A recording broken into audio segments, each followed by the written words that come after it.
Assalamualaikum warahmatullahi wabarakatuh. Kami dari kelompok 1 akan mempresentasikan tentang materi akuntansi nilai saat ini dan akuntansi tingkat harga umum.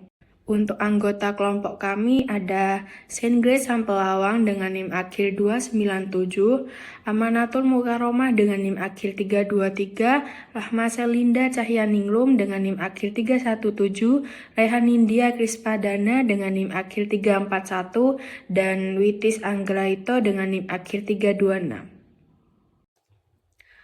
Materi yang pertama ada relevansi konsep laba.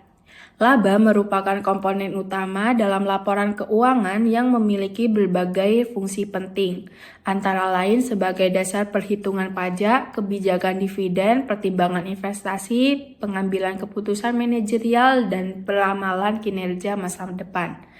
Yang pertama, laba berfungsi sebagai dasar untuk keperluan perpajakan dan redistribusi kekayaan sesuai ketentuan fiskal yang berlaku. Yang kedua, laba menjadi acuan dalam menentukan kebijakan dividen dan retensi laba, meskipun faktor-faktor lain seperti likuiditas dan prospek investasi juga turut dipertimbangkan.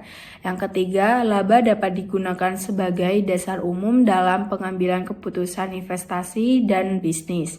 Yang terakhir ada laba dapat berperan sebagai alat prediktif yang membantu memperkirakan laba dan peristiwa ekonomi di masa mendatang. Selain itu, laba juga berfungsi sebagai ukuran efisiensi yang mencerminkan kemampuan manajemen dalam mengelola sumber daya dan menjalankan aktivitas perusahaan.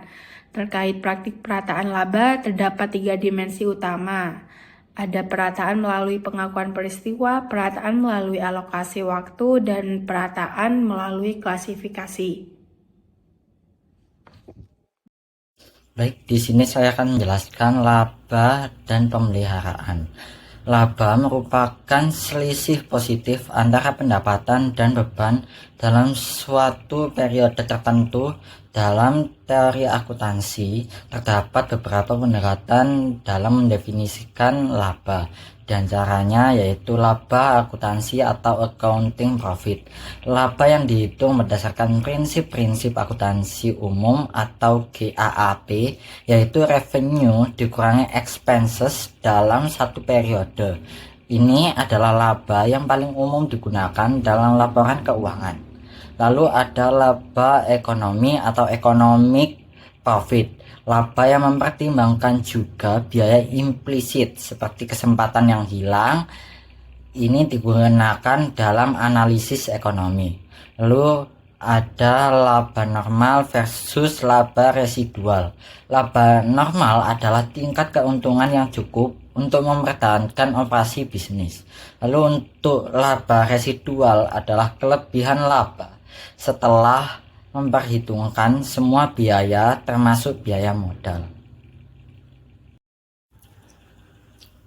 Lalu untuk pemeliharaan modal, konsep ini berkaitan dengan prinsip bahwa laba hanya boleh diakui jika nilai modal pada akhir periode tidak lebih rendah daripada awal periode. Ada 3 pendekatan utama pemeliharaan modal, yaitu yang pertama pemeliharaan modal finansial atau financial capital maintenance, yaitu ada 2, berdasarkan biaya historis dan berdasarkan daya beli umum. Lalu ada pemeliharaan modal fisik atau physical capital maintenance, yaitu ada 2, yaitu fokus pada kemampuan fisik entitas untuk menghasilkan barang dan jasa.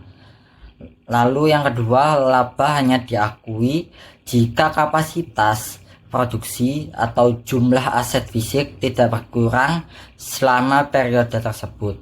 Lalu hubungan antara laba dan pemeliharaan modal. Konsep laba tidak dapat dipisahkan dari konsep pemeliharaan modal, karena laba hanya dapat diukur setelah memastikan bahwa modal entitas tidak berkurang. Pemilihan konsep pemeliharaan modal akan mempengaruhi perhitungan laba, sehingga penting dalam menyusun kebijakan akuntansi dan laporan keuangan.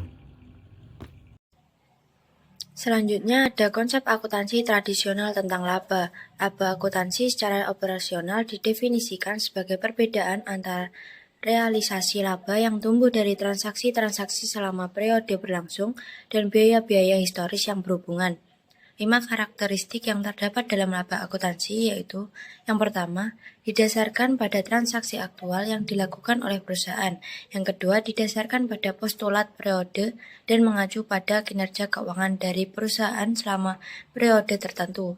Yang ketiga, didasarkan pada prinsip laba dan membutuhkan definisi, pengukuran, dan pengakuan pendapatan. Yang keempat, meminta pengukuran beban-beban dari segi biaya historisnya terhadap perusahaan. Yang terakhir yaitu meminta penghasilan yang terrealisasi di periode tersebut dihubungkan dengan biaya-biaya relevan yang terkait. Keunggulan laba akuntansi yang pertama, dapat bertahan menghadapi ujian waktu dan berguna bagi pengguna data akuntansi untuk penentu bagi praktek-praktek dan pola pikir para pengambil keputusan. Yang kedua, objektif dan dapat diverifikasi karena didasarkan pada transaksi-transaksi aktual dan faktual. Yang ketiga, memenuhi kriteria konservatisme dengan mengandalkan prinsip realisasi untuk pengakuan pendapatan. Yang keempat, berguna untuk tujuan pengendalian, terutama dalam melaporkan kepengurusan. Selanjutnya ada kelemahan-kelemahan laba akuntansi. Yang pertama, tidak mampu mengakui kenaikan nilai yang belum terrealisasi dari aktiva yang dimiliki dalam satu periode tertentu akibat penerapan biaya historis dan prinsip-prinsip realisasi. Yang kedua, ketergantungan pada prinsip biaya historis menjadikan komparabilitas menjadi sulit dilakukan. Yang ketiga yaitu ketergantungan pada prinsip realisasi, prinsip biaya historis, dan konservatisme dapat menghasilkan data yang menyesatkan dan salah dimengerti atau data yang tidak relevan bagi penggunanya. Selanjutnya, saya akan menjelaskan tentang nilai saat ini.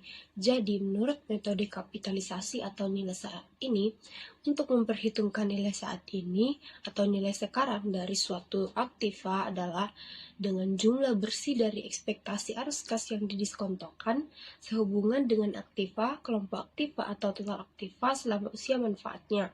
Untuk menghitung nilai yang dikapitalisasi ada 4 variabel yang harus diketahui. Yang pertama, ekspektasi arus kas yang mungkin timbul akibat penggunaan atau penghapusan aktiva. Yang kedua, waktu dari ekspektasi arus kas tersebut. Yang ketiga, jumlah tahun dari sisa usia aktiva. Dan yang keempat adalah tingkat diskonto yang tepat. Selanjutnya dapat dilihat pada rumus tersebut, di mana P0 adalah nilai yang dikapitalisasi atau nilai sekarang pada saat waktu 0, dan P1 adalah nilai yang dikapitalisasi atau nilai sekarang pada waktu 1 atau tahun pertama. I1 adalah laba untuk tahun pertama, R1 adalah ekspektasi arus kas bersih dalam periode J, I besar sama dengan tingkat diskonto yang tepat, serta N adalah sisa manfaat dari aktiva. Baik, saya akan menjelaskan materi penyajian kembali tingkat harga umum dari laporan keuangan biaya historis.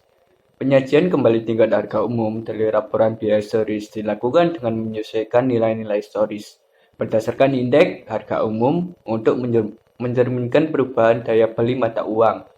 Proses ini melibatkan nilai aset, kewajiban, dan ekuitas dengan menggunakan faktor nilai yang relevan.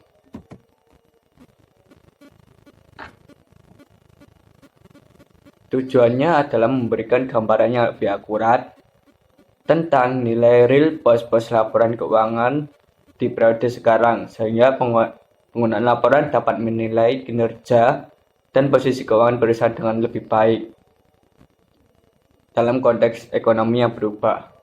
Hasilnya adalah laporan keuangan yang telah disesuaikan dengan tingkat harga terkini, memudahkan analisis dan perbandingan antar periode. Sekian presentasi dari kelompok kami, kurang lebihnya mohon maaf. Assalamualaikum warahmatullahi wabarakatuh.